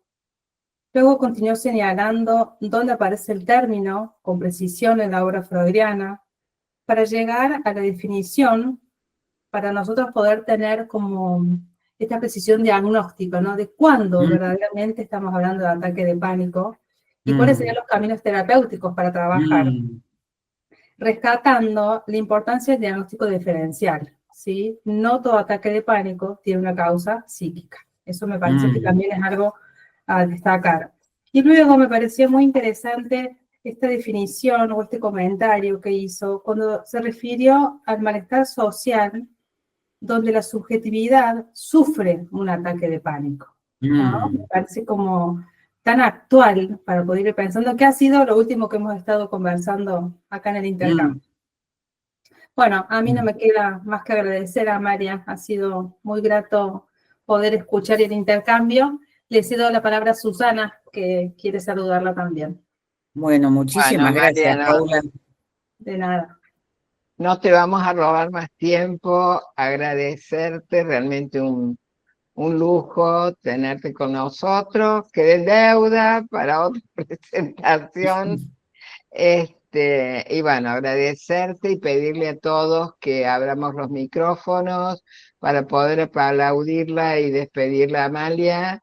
Y bueno, un referente tan importante en la psicopatología de EPSI. De verdad, Amalia, para mí ha sido un súper gusto conocerte. Y bueno, algún día nos conoceremos personalmente. Así que un beso grande y un aplauso. Le pedimos a todos, abran bueno, muchísimas gracias. y No, yo agradecer les por su agradezco también la disponibilidad. ocasión porque a mí me encanta transmitir, no estoy con mucho tiempo, por eso digo, le dije a Susana que por ahí para el año que viene voy a pensar probablemente en alguna actividad para ustedes, pero este año ya estoy a full.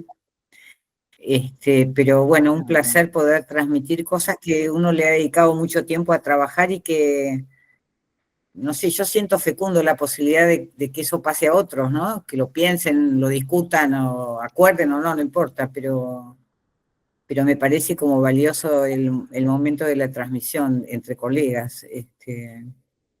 Sí, Así sí. Bueno, que que, esto nos ha dado también la tecnología, más allá de las complicaciones que tiene sí, en bueno, otro sentido. Acá veo que Rosa Herrera está levantando la mano. No sé si quiere hacer un saludo especial. ¿bien? Rosa, te damos la palabra. Rosa No, Herrera. me parece que era Bien. que dijo que no, creo, Ah, ¿eh? bueno, le vamos Pero a que hacer si ve bajar que la por ahí mano. no sabe anular la imagen, La bajamos. como me Bueno, podría pasar a muchísimas mí. gracias. Y queda Bueno, pendiente, Amalia, que el año que viene puedas dar no solo un dialogando, sino un curso a lo mejor de estos cortos que uno dice sobre una temática especial y que EPSI tenga el honor de tenerte nuevamente en sí, me nuestra casa. Así encantaría. que, Si voy resolviendo mi complicado camino de objetos que tengo que resolver, cosas que tengo que resolver con muchísimo gusto. bueno, un abrazo enorme, Bueno, muchísimas gracias y nos estamos gracias y viendo todos. Muchas gracias, cariños para Amalia. todos. Hasta Un luego. placer, gracias.